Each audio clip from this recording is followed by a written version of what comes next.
Bismillahirrahmanirrahim. Assalamualaikum warahmatullahi wabarakatuh. Salam sejahtera untuk kita semua. Sebelumnya perkenalkan, nama saya Eka Fernandes, NIM 2011290061, Prodi Tadris Bahasa Indonesia dengan mata kuliah Morfologi dengan dosen Ibu Dina Putri Juni Astuti MPD. Baiklah rekan-rekan dan kawan-kawan sekalian, di sini saya akan menjelaskan tentang jenis-jenis morfem. Baik, langsung saja kawan-kawan, di sini ada jenis-jenis morfem. Morfem pertama yakni morfem terikat. Yang kedua morfem utuh. Yang ketiga morfem bebas. Yang keempat morfem terbagi. Yang kelima morfem leksikal. Yang keenam morfem unik. Yang ketujuh morfem segmental. Dan yang terakhir yakni morfem prakategorial. Morfem dapat digolongkan menurut kemungkinannya berdiri sendiri sebagian kata.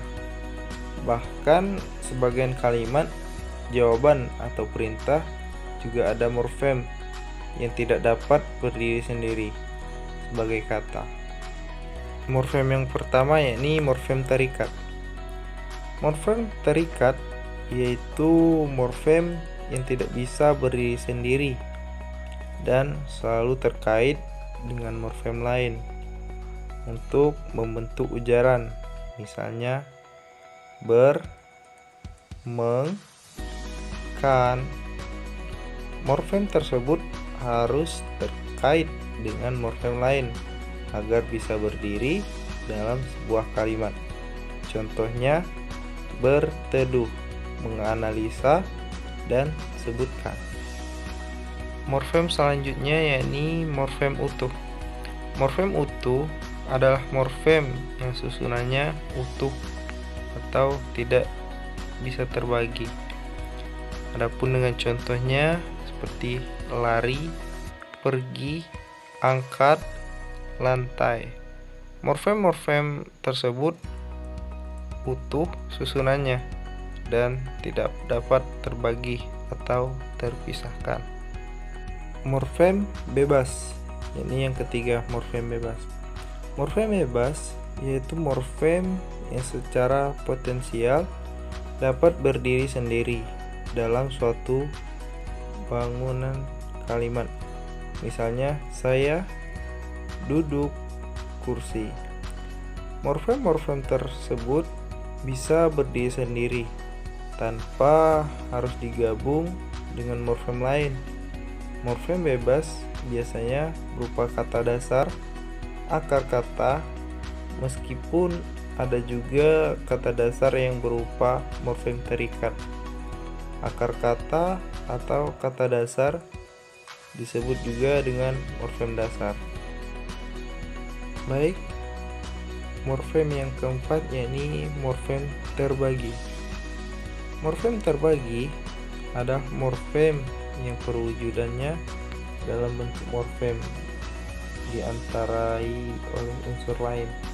Misalnya morfem ke, an, ber, an, per, an, dan pe, an. Morfem tersebut bentuknya tidak utuh atau unsur-unsurnya terpisah. Di antara ke dan an ada unsur lain, misalnya unsur satu menjadi satu perbuatan. Lanjut ke morfem selanjutnya, ini morfem leksikal. Bermakna leksikal yakni morfem yang memiliki makna pada dirinya sendiri tanpa perlu berproses pada fonem lain. Morfem bermakna leksikal jumlahnya tidak terbatas, sangat produktif. Contohnya ikan, ku, jalan, rumah, buku, dan mu. Lanjut ke morfem berikutnya, yakni morfem unik. Morfem unik adalah morfem yang hanya mampu berkombinasi dengan satu satuan tertentu, misalnya morfem gulita, petas, dan siur pada kombinasi gelap gulita, beras, petas, dan simpang siur. Adapun dengan morfem segmental adalah morfem yang terjadi dari fonem segmental atau dapat dibagi. Contohnya adalah meja, bunyinya dapat dibagi menjadi meja atau meja.